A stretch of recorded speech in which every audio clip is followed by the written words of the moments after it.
প্রত্যেকটা মানুষেরই তার নিজস্ব একটা পরিবার থাকে, একটা সমাজ থাকে। তো আমার মনে হয় ওদেরকে আমাদের এই সময় সুযোগ সুবিধাটুকু দেওয়া উচিত। আসসালামু আলাইকুম। আমি শিল্পীস কুকিং অ্যান্ড ব্লগ থেকে সবাইকে স্বাগত জানাই। কাছে দূরে যে যেখান থেকে আমার ভিডিওটি দেখছেন আশা করি ভালো আছেন। আরও একটি নতুন ভিডিও শেয়ার করতে যাচ্ছি আপনাদের সঙ্গে। আশা করছি আপনাদের ভালো লাগবে।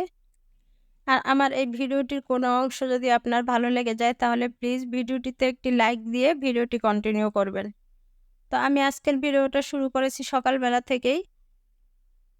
আমার ভিডিওটির অংশটুকু হচ্ছে শুক্রবারের সকালবেলার। তো আমার যে হেল্পিং হ্যান্ড ও আগেই আমার কাছ থেকে ২ দিনের ছুটি নিয়েছিল। শুক্র, শনি সে ২ দিনে আসতে পারবে না, কারণ তার গ্রামের বাড়ি থেকে মেহমান আসবে। তো গেস্ট আসার কারণে সে ২ দিনের ছুটি নিয়েছে। তো এজন্যই আমি যেটা করেছি, বৃহস্পতিবার রাতের বেলায় খাবার-দাবারের পরে, রাতের ডিনারের পরে আমি আমার মানে প্লেট, বাটি-ঘটি যা ছিল এগুলো আরকি ধুয়ে এই কিচেন এই র‍্যাকটাতে রেখে দিয়েছি।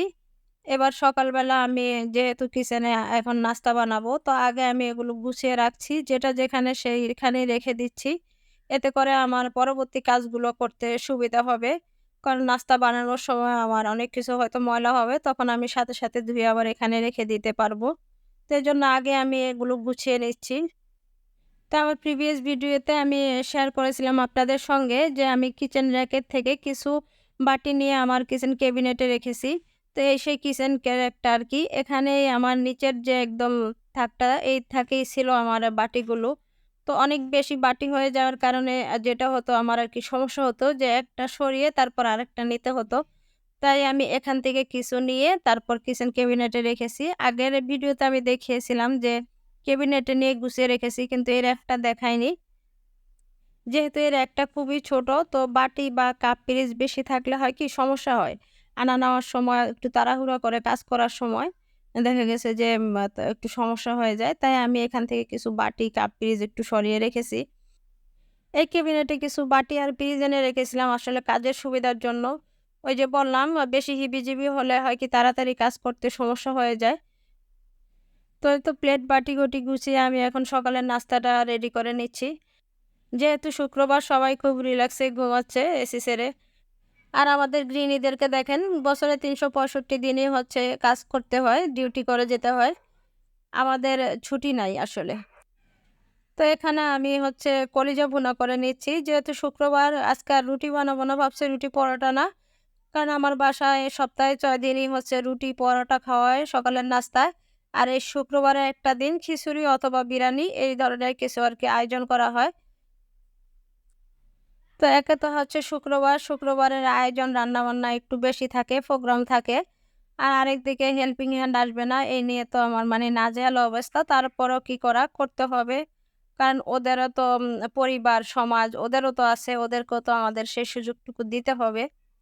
তো আমাদের মধ্যে আমরা এরকম অনেকেই আছি যে হেল্পিং হ্যান্ডদের সুবিধা অসুবিধা বুঝতে চাই না বা ওদের সঙ্গে খারাপ ব্যবহার করি। এটা আসলে ঠিক না। কারণ ওরা মানুষ, যে যার জায়গা থেকে কাজ করবে। কারণ আমরা প্রত্যেকেই কারো না কারো চাকরি করি, কোনো না কোনোভাবে কারো উপরে নির্ভরশীল। যে যার যোগ্যতা অনুযায়ী কাজ করবে, যে যার জায়গা থেকে কাজ করবে। কোনো কাজকে আসলে ছোট করে দেখা উচিত না। যাই হোক, কথা বলতে, বলতে সকালের নাস্তায় আমি কলিজা ভুনা আর এখানে ভুনা খিচুড়ি রান্না করে নিলাম। তো এই তো আমার কলিজা ভুনা হয়ে গেছে। একটু মাখা, মাখা রেখেছি কারণ এটা ঠান্ডা হওয়ার পর আরো দেখা গেছে মাখা, মাখা হয়ে যাবে। আর ভুনা খিচুড়ি করলাম আরকি। এই তো আমার শুক্রবারের স্পেশাল নাস্তা হচ্ছে ভুনা খিচুড়ি আর কলিজা ভুনা। তো আমি একদম শেষের দিকে একটু ঘি দিয়ে তারপর হচ্ছে ভুনা খিচুড়িটা ১০ মিনিটের জন্য একটু ভাপে দমে রেখে দিব আরকি। কলিজা ভুনার একটা টিপস দিব। যদিও আমি কলিজা ভুনাটা পুরো রেসিপি আপনাদের সঙ্গে শেয়ার করিনি। কারণ কলিজা ভুনার বা কোনো রেসিপি শেয়ার করলে ভিডিও অনেক বড় হয়ে যায়। কেউ পুরো ভিডিও দেখতে চায় না, ওয়াচ টাইম কম আসে। সেখানে মানে একটু সমস্যা, ভালো লাগে না আরকি এত টাইম কম আসলে। তাই আমি আর পুরো ভিডিওটা শেয়ার করলাম না। তবে আপনারা কলিজা ভুনা করলে কলিজাটা আগে কিছুটা গরম পানি দিয়ে, খুব ফুটন্ত গরম পানি দিয়ে ধুয়ে নিবেন বা ২-১ মিনিট ফুটিয়ে নিবেন। এরপর কলিজার উপরে দেখবেন সাদা একটা যে পাতলা আবরণ থাকে ওটা উঠিয়ে নিবেন। এতে করে কলিজা ভুনাটা আর রান্না করার পর শক্ত হয়ে যাবে না। অনেক সময় দেখা গেছে যে কলিজা ভুনা রান্না করার পর কলিজাটা একটু রাবারি হয়ে যায় বা ওটার জন্য মসলাও ঢুকতে চায় না। আসলে রান্নাটা আমরা সবাই কম বেশি করতে পারি। তবে টুকটাক কিছু টিপস দেখা গেছে যে একেকজন একেকভাবে রান্না করি বা জানা থাকে না। এজন্য হয়তো কারো ভিডিও দেখলে জানা যায়। আমি যে সবকিছু জানি তা কিন্তু না। আবার আপনিও যে সবকিছু জানেন তা না। আমরা ভিডিও দেখলে হয়তো একজনের ভিডিও দেখে একটা কিছু শিখলাম। বা আমিও অন্যের ভিডিও দেখে অনেক কিছু শিখি। বিশেষ করে আমি রান্নার ভিডিওগুলো বেশি দেখি। কারণ আমি নতুন কিছু শিখতে খুব পছন্দ করি। নতুন, নতুন রান্না ট্রাই করতেও আমার ভালো লাগে। তো সন্ধ্যার পরে এখানে আমরা আপন কফি হাউসে গিয়েছিলাম। তো ওখানে গিয়ে এই তো একটু খাওয়া-দাওয়ার আয়োজন আরকি। তো আর অন্য কিছু শেয়ার করা হয়নি। বাহিরে একটু হাঁটছি, ঘুরছি ওগুলো আর শেয়ার করতে পারিনি। মানে হেঁটে, হেঁটে ভিডিও করা আমার পক্ষে এখনো সম্ভব হয়ে ওঠে না।